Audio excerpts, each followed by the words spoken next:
Hello friends, welcome to our channel study lab. मैं सौरभ कुमार आप लोगों को क्वाड्रेटिक इक्वेशन बता रहा हूँ। पिछले क्लास में हम लोग क्वाड्रेटिक फॉर्मूला लर्न किए थे और उस पे बेस ऑन कुछ क्वेश्चन भी किए थे एनसीईआरटी एक्सरसाइज 4.3 का। आज हम लोग उसके आगे हम लोग पढ़ेंगे। तो हम लोग क्वेश्चन नंबर 3 तक कंप्लीट कर लिए थे। आज हम लोग क्वेश्चन नंबर 4 देखेंगे। तो क्वेश्चन नंबर आपका 4 है, the sum of the reciprocals of romance age 3 years ago and 5 years from now is 1/3. Find his present age. हम लोग को present age रामान का फाइंड करना है। तो सबसे पहले हम लोग रामान का present age कंसीडर कर लेते हैं। let the present age of रामान be x years. तो रामांस का present age हम लोग x year कंसीडर कर लिए। देन इसके बाद हम लोग क्या करते हैं, Raman's age 3 years ago and 5 years from now find कर लेते हैं। तो 3 years एगो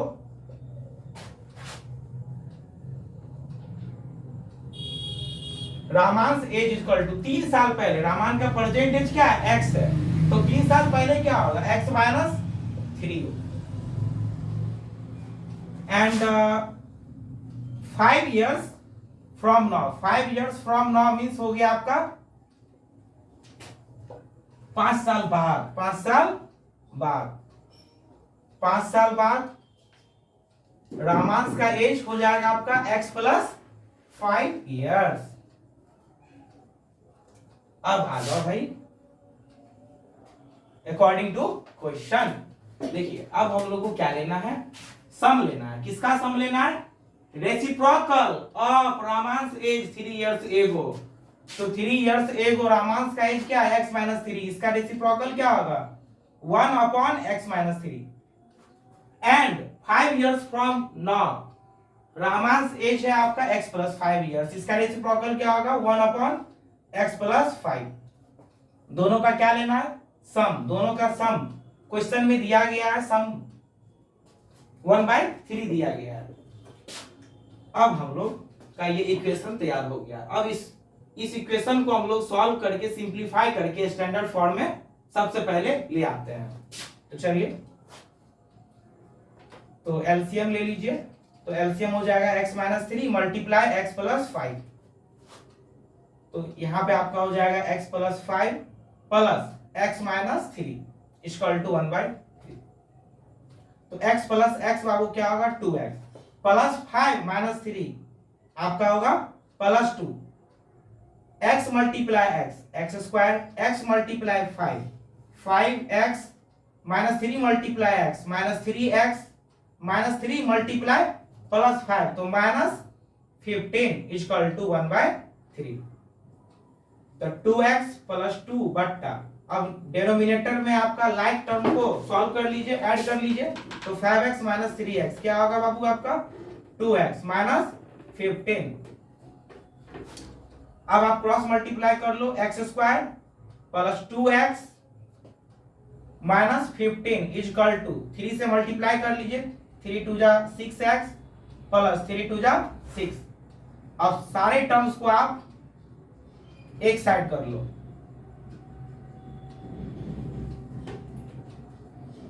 तो देखो x square plus 2x minus 6x क्या होगा, माइनस 4x होगा। Minus 15 minus 6 minus 21 equal to 0। अब देखिए, अब आपका देखो यहाँ पे आपका स्टैंडर्ड फॉर्म में आ गया है, x square minus 4x minus 21 equal to 0। अब आप इसको कंपेयरिंग कर लीजिए,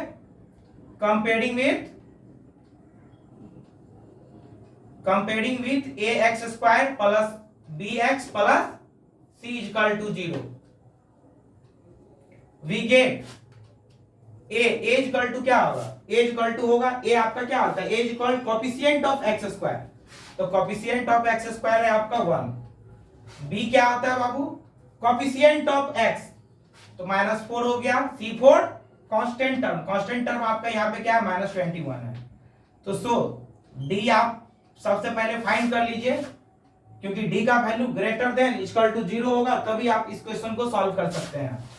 तो बी स्क्वायर माइनस 4ac, तो बी आपका है -4, तो -4 का स्क्वायर माइनस 4 मल्टीप्लाई ए का वैल्यू है 1 और सी का वैल्यू है -21, तो -4 का स्क्वायर करोगे तो क्या होगा 16 होगा, माइनस माइनस आपका क्या होगा प्लस होगा, 4 से मल्टीप्लाई कर लीजिए, 4 1 जा 4 2 जा 8, अब दोनों को ऐड कर लीजिए, 6 + 4 आपका क्या होगा 10, 8 + 1 9 और एक 10 हो गया, 100 आ गया।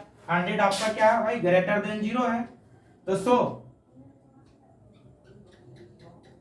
so the given equation has real roots. Okay, तो अब हम लोग क्वाड्रेटिक फॉर्मूला क्या होता है बताइए। तो x = होता है -b प्लस माइनस √d/2a।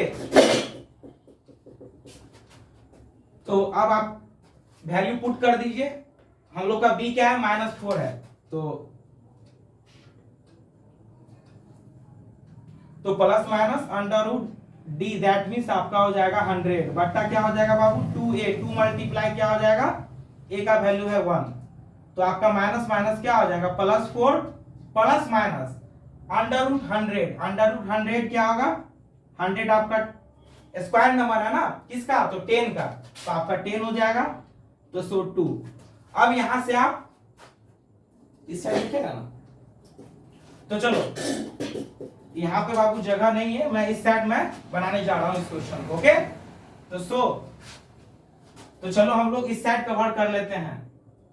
तो हम लोग का आ गया है वहां पे 4 + -10/2 आ गया है। तो एक बार आप प्लस लेकर के निकाल लीजिए और एक बार आप माइनस लेकर के निकाल लीजिए। तो 4 + 10/2 एंड 4 - 10/2, 4 + 10 करोगे तो 14 बाई क्या हो जाएगा 2 एंड -6/2, तो 7 आ गया और -3 हो गया। तो आप मुझे बताओ, हम यहाँ पे जब हम लोग का x का 2 वैल्यू आ गया, 2 रूट आ गया 7 और -3, तो x हम लोग कंसीडर किए थे रामांस प्रेजेंट एज को, रामांस के प्रेजेंट एज को हम लोग x कंसीडर किए थे। तो बताइए आप सब, एज निगेटिव हो सकता है? नहीं, no, as can't be negative. तो so x not equal to होगा -3 के, तो बगल में आप रीजन भी आप लिख दो because as can't be negative. तो x = हो गया हम लोग का 7। तो हम लोग को फाइंड क्या करना था, रामांस प्रेजेंट एज फाइंड करना था। तो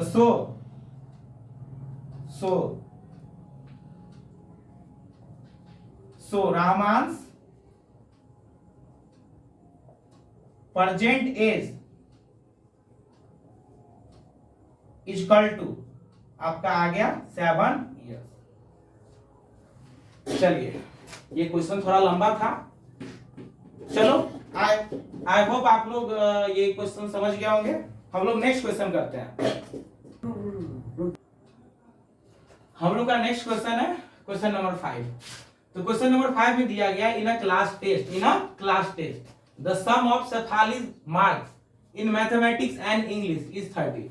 यानी शेफाली को एक क्लास टेस्ट में मैथमेटिक्स और इंग्लिश में मार्क्स आ रहा है, दोनों में मिला करके 30 मार्क्स आ रहा है। Had she got 2 marks more in mathematics में 2 मार्क्स ज्यादा आता, 3 मार्क्स लेस इन इंग्लिश, और इंग्लिश में 3 मार्क्स कम आता है, then the product of their marks would have been 210. Find her marks in 2 subjects. तो दोनों सब्जेक्ट में क्या करना है, मार्क्स आपको फाइंड करना है। तो देखिए, तो टेस्ट में मैथमेटिक्स और इंग्लिश दोनों सब्जेक्ट में मिला करके शेफाली 30 मार्क्स ऑब्टेन कर रही है। तो हम लोग कंसीडर करते हैं, यहाँ पे कंसीडर कर लेते हैं। तो लेट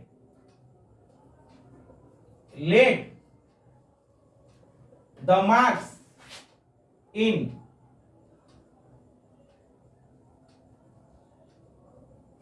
मैथमेटिक्स बी x। मान लीजिए कि शेफाली मैथमेटिक्स में x मार्क्स ऑब्टेन कर रही है, तो देन देन अब आप बताओ मार्क्स इन इंग्लिश क्या होगा। देखो दोनों सब्जेक्ट में मिला करके से खाली 30 मार्क्स ऑब्टेन करेंगे। यदि मैथमेटिक्स में x मार्क्स आया तो इंग्लिश में कितना मार्क्स ऑब्टेन करेगी 30 minus x, 30 minus x, 30 minus x. अब आ जाइए आप इक्वेशन फॉर्म कीजिए। Had she got 2 marks in mathematics, यदि वो मैथमेटिक्स में 2 मार्क्स ज्यादा ऑब्टेन करती तो मैथमेटिक्स में अभी कितना मार्क्स ऑब्टेन कर रही है x मार्क्स, तो क्या हो जाएगा 2 मार्क्स ज्यादा ऑब्टेन करती तो x प्लस 2 हो जाएगा। And 3 marks less in English, और इंग्लिश में 3 मार्क्स कम ऑब्टेन करती तो इंग्लिश में कितना मार्क्स पहले ऑब्टेन कर रही है 30 माइनस एक्स, तो इसमें से आपको आप 3 सब्ट्रैक्ट कर लीजिए, तब दोनों का प्रोडक्ट कितना दिया हुआ है 210, दोनों का प्रोडक्ट दिया हुआ है 210। ओके, अब आप इसको सिंपलीफाई करके स्टैंडर्ड फॉर्म में ले आइए और उसके बाद क्वाड्रेटिक फॉर्मूला अप्लाई कर दीजिए।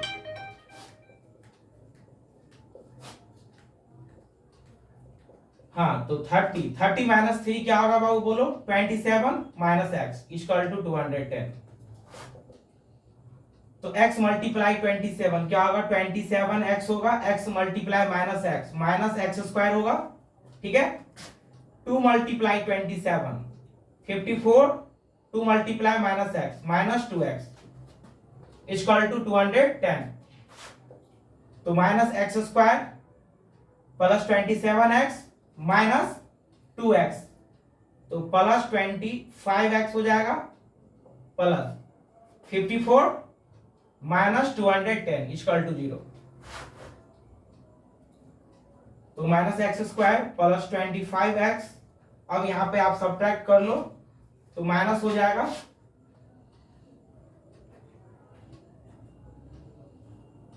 तो माइनस आपका 156 आ गया, माइनस 156 आपका आ गया। अब हम लोग का यहां से 2 ऑप्शन है, यहां से आप क्वाड्रेटिक फॉर्मूला के हेल्प से भी सॉल्व कर सकते हो और क्वाड्रेटिक फॉर्मूला के हेल्प से भी सॉल्व कर सकते हो और फैक्टराइजेशन मेथड से भी सॉल्व कर सकते हैं। तो चलिए, तो हम लोग इस क्वेश्चन को अभी फैक्टराइजेशन मेथड से ही सॉल्व कर लेते हैं। ओके, हाँ देखिए, अब हम लोग का ये क्वेश्चन स्टैंडर्ड फॉर्म में आ गया है। अब हम लोग क्या करते हैं, अब इसको फैक्टराइजेशन मेथड से ही हम लोग सॉल्व कर लेते हैं, क्योंकि आप दोनों मेथड से सॉल्व कर सकते हैं, सबसे आसान होता है आपका फैक्टराइजेशन मेथड, ठीक है। तो चलो, तो फैक्टराइजेशन मेथड में हम लोग क्या करते हैं बाबू, एक्स स्क्वायर का कोएफिशिएंट लेते हैं, एक्स स्क्वायर का कोएफिशिएंट -1 है, इसको मल्टीप्लाई करते हैं कांस्टेंट टर्म के साथ, तो आपका आ जाएगा 156 आ गया। तो देखो अब 156 आपका प्लस में आया है ना, तो अब इसका 2 फैक्टर लीजिए जिसको आप ऐड करने पे x का कोएफिशिएंट दैट मींस 25 आ जाए और मल्टीप्लाई करने पे 156 आ जाए। तो देखिए, तो 156 का आप क्या कर लीजिए, प्राइम फैक्टराइज कर लीजिए, तो 2 7 जा 2 8 जा 2 3 जा, तो देखिए 2 3 जा 6 हो गया, 2 9 जा 3 1 जा 3 3 जा। तो देखो अब यहां से आप देखो 2, यदि हम लोग 2 फैक्टर 156 का 2 फैक्टर्स 2 और 78 को लेंगे तो ऐड करने पे आ जाएगा, क्या आ जाएगा भाई 80 आ जाएगा। चलो, तो काम नहीं बनेगा, मुझे लाना क्या है 25 लाना है। तो अब देखो, अब यदि हम एक को 39 और दूसरा को 2 मल्टीप्लाई 2 4 ले लें, तो 4 और 39 लेंगे तो आपका क्या आ जाएगा 43 आ जाएगा, नहीं काम बना। अब आगे आ जाइए, एक को ले लेते हैं 13 और दूसरा ले लेते हैं 3 2 जा 6 6 2 जा 12। तो देखिए, तो 12 और 13 को आप ऐड कीजिए, 25 आ रहा है, तो सो आपका क्या होगा, रिक्वायर्ड फैक्टर्स होगा 12 एंड 13। तो सो हम लोग यहाँ पे लिख देते हैं 25x को 12x plus 13x minus 156 equal to 0। अब यहाँ पे आप कॉमन ले लीजिए, फर्स्ट 2 टर्म्स में आपका क्या कॉमन आएगा, x कॉमन है, तो साथ में हम लोग माइनस x भी कॉमन ले लेते हैं, तो आपका यहाँ पे हो जाएगा x माइनस हो जाएगा आपका 12 हो जाएगा। प्लस 13 यहाँ से कॉमन ले लीजिए, तो x माइनस आपका बाबू हो जाएगा 12 हो जाएगा। फिर दोनों में से आप x माइनस 12 को कॉमन ले लो, क्या आ जाएगा minus x plus 13 equal to 0। अब इस फैक्टर को आप 0 से इक्वेट कर लीजिए,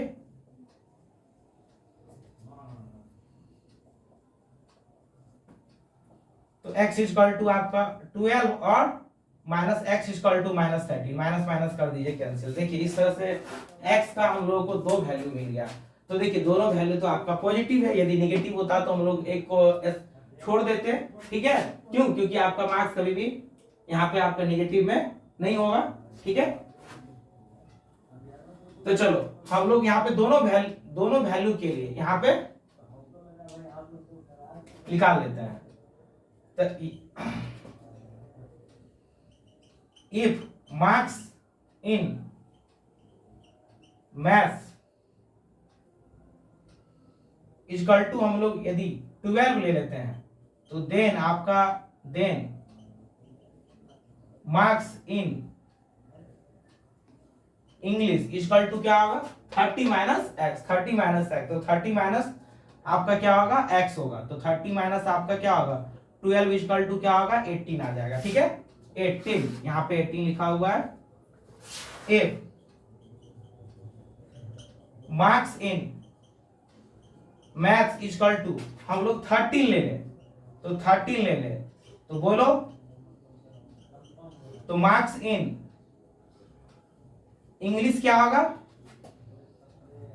तो 30 माइनस 13 इक्वल टू क्या होगा आपका 17। ओके, आई होप आप लोगों को ये क्वेश्चन समझ में आ गया हो, ठीक है। तो अब हम लोग नेक्स्ट क्वेश्चन करते हैं। तो आज के हम लोग इस वीडियो में हम लोग है ना इतना ही रखते हैं, और इसके आगे हम लोग नेक्स्ट वीडियो में कवर करेंगे। यदि आप लोगों को वीडियो अच्छा लग रहा हो तो अधिक से अधिक लाइक कीजिए, शेयर कीजिए, सब्सक्राइब कीजिए, ठीक है। ओके, धन्यवाद।